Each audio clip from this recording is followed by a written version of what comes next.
এক রাতের কাহিনী, যখন ঢাকার রাস্তায় একটি মেয়ের জীবনের সবচেয়ে ভয়ঙ্কর মুহূর্ত এলো।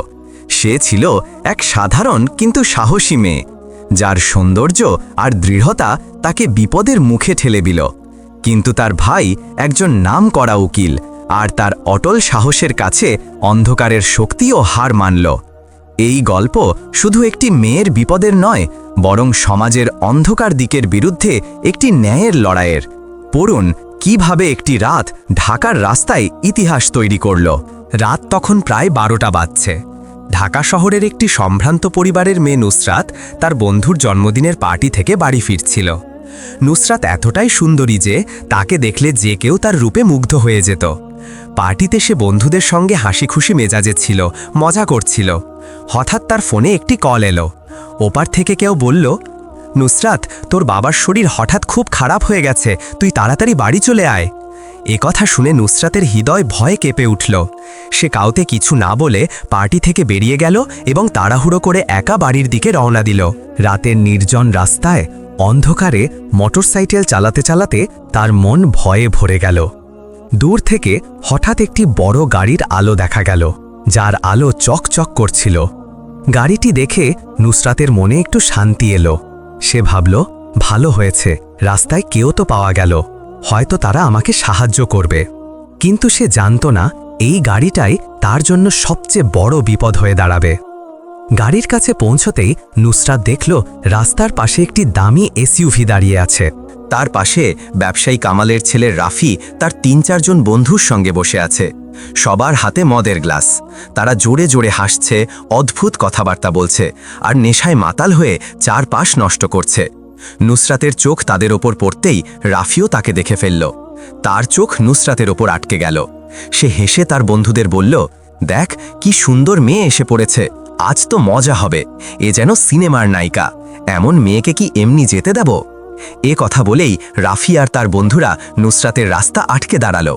রাফি নেশায় টলতে টলতে নুসরাতের কাছে এসে তার হাত ধরে ফেলল। তার চোখে একটা অশ্লীল চাহিদা।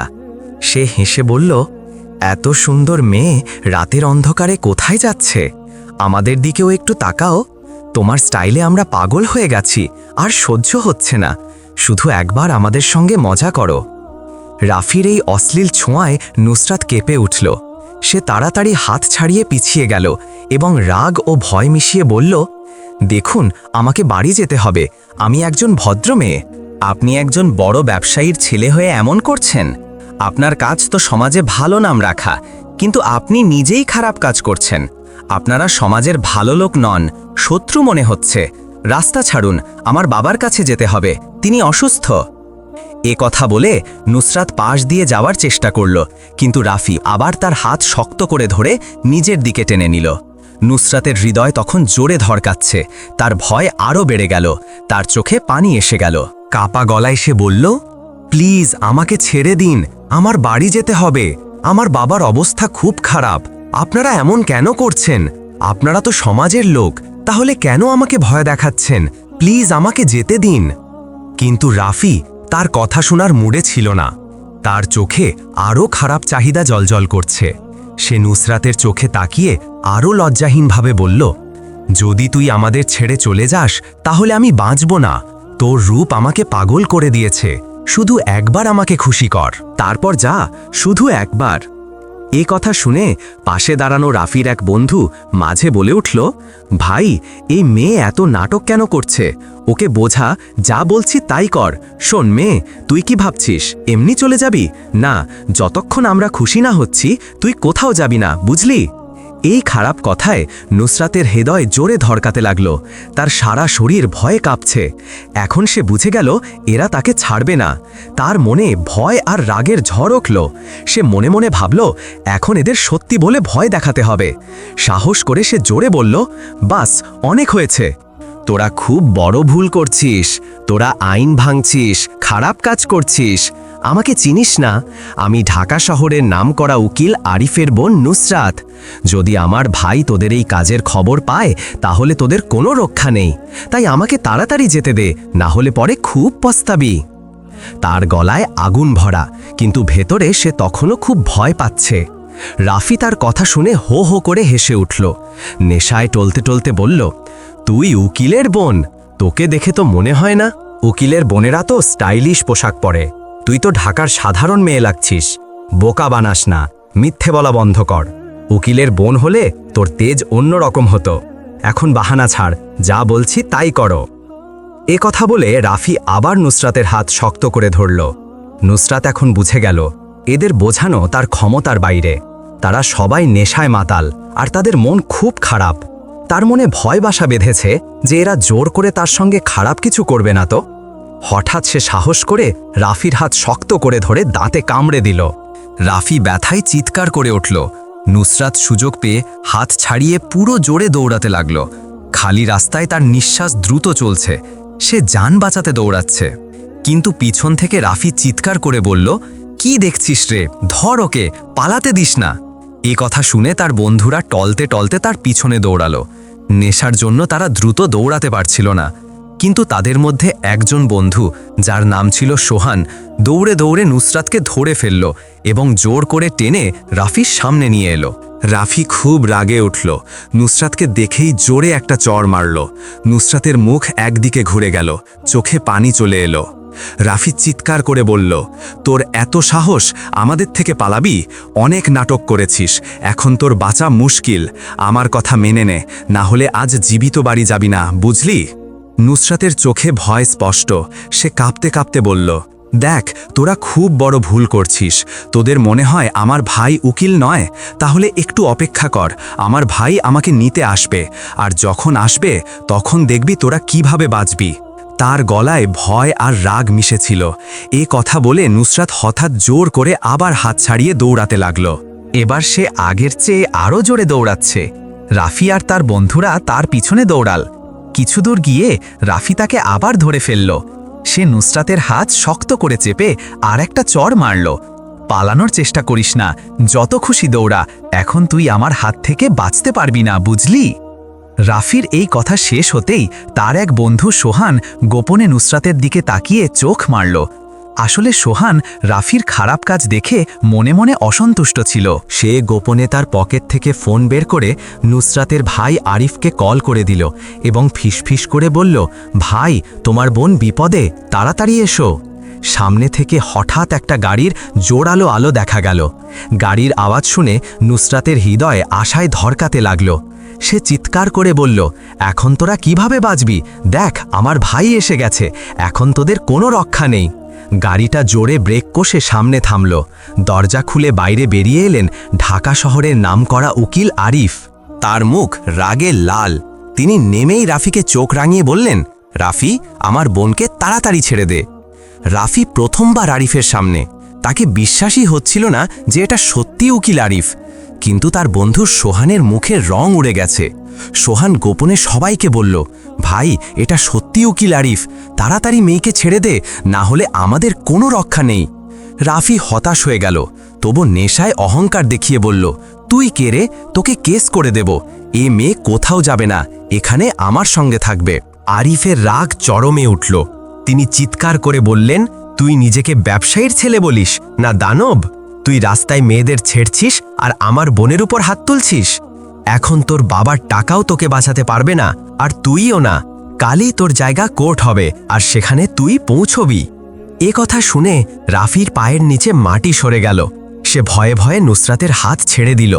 আরিফের সামনে হাত জোর করে বলল, স্যার, আমাকে মাফ করুন, আমি জানতাম না যে এটা আপনার বোন। আমি ভেবেছিলাম এটা কোনো সাধারণ মেয়ে। আমি কোনো খারাপ কাজ করিনি স্যার, আমি শুধু মজা করছিলাম।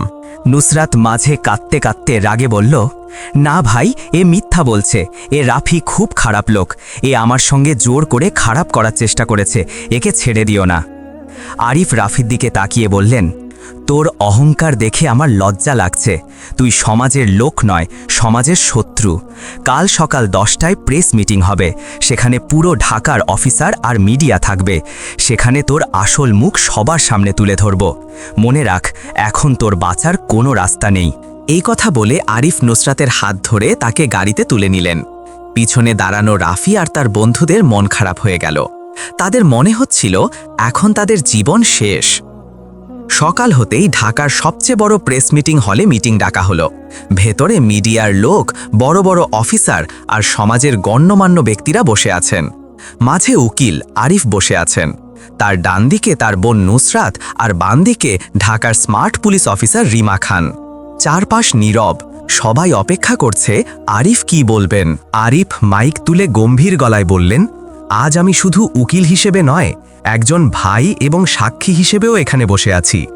কাল রাতে আমার বোন নুসরাতের সঙ্গে যা হয়েছে তা শুধু আমার বোনের সঙ্গে অন্যায় নয়, পুরো সমাজের জন্য লজ্জার ব্যাপার। ব্যবসায়ীর ছেলের কাজ তো সমাজে ভালো নাম করা, কিন্তু যখন তারাই খারাপ কাজ করে তাহলে এটা পুরো সমাজের ওপর দাগ ফেলে। তাই আমি আজ প্রমাণসহ এই কেস তোদের সামনে রাখছি। তিনি প্রমাণ দেখালেন মেডিকেল রিপোর্ট, যাতে নুসরাতের মুখ আর হাতে চোটের কথা লেখা আছে, মোবাইল ভিডিও যাতে রাফি আর তার বন্ধুরা নুসরাতকে ধরে ও ধাক্কা দিতে দেখা যায়। এরপর আরিফ বললেন, আমি নিজে সাক্ষী, আমি জায়গায় গিয়ে আমার বোনকে বাঁচিয়েছি এবং রাফিকে হাতে নাতে ধরেছি, এই খারাপ কাজ স্পষ্ট প্রমাণিত।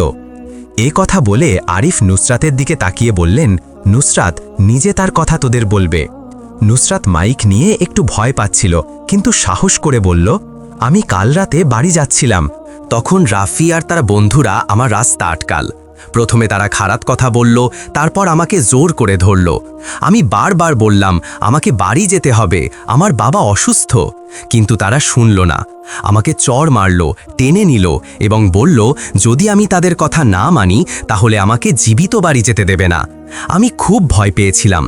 যখন বললাম আমি উকিলের বোন, তখন তারা হাসল। যদি ভাই সময় মতো না আসতো তাহলে জানি না আজ আমি আপনাদের সামনে বসতে পারতাম কিনা। আমি শুধু এটাই বলতে চাই, এমন লোকদের মাফ করা যাবে না। যদি আমার জায়গায় অন্য কোনো মেয়ে থাকতো যার ভাই উকিল নয়, তাহলে হয়তো তার কথা কখনো সামনে আসতো না। আমি চাই আজ সব মেয়েদের জন্য ন্যায় হোক। নুসরাতের কথা শুনে হলে বসা লোকেরা আবেগে ভাসল। মিডিয়ার ক্যামেরা সব রেকর্ড করছে। এরপর পুলিশ অফিসার রিমা খান উঠে বললেন, আমি এই কেসের তদন্ত করছি। আমি সাক্ষীদের জিজ্ঞাসা করেছি, মেডিকেল রিপোর্ট দেখেছি আর ভিডিও চেক করেছি। সবকিছু স্পষ্ট যে রাফি আর তার বন্ধুরা আইন ভেঙেছে। এমন লোকেরা সমাজে থাকার যোগ্য নয়। পুলিশের পক্ষ থেকে আমি বলছি, রাফি আর তার সাথীদের এখনই গ্রেফতার করা হলো। তাদের বিরুদ্ধে পদক্ষেপ নেওয়া হচ্ছে, এফআইআর লেখা হয়েছে আর আজই তাদের জেলে পাঠানো হবে। রাফির বন্ধু সোহান প্রেস মিটিংয়ে সাক্ষী হয়ে দাঁড়ালো এবং বলল, আমি নিজে সব দেখেছি এবং গোপনে আরিফকে খবর দিয়েছি। আমি রাফির খারাপ কাজে আর সঙ্গ দিতে পারিনি। এ কথা শুনে সবাই অবাক হয়ে গেল আর রাফির কোনো রক্ষা রইল না। প্রেস হল তালিতে ভরে গেল। মিডিয়ার লোকেরা জিজ্ঞাসা করল, তাদের সাজা কি হবে?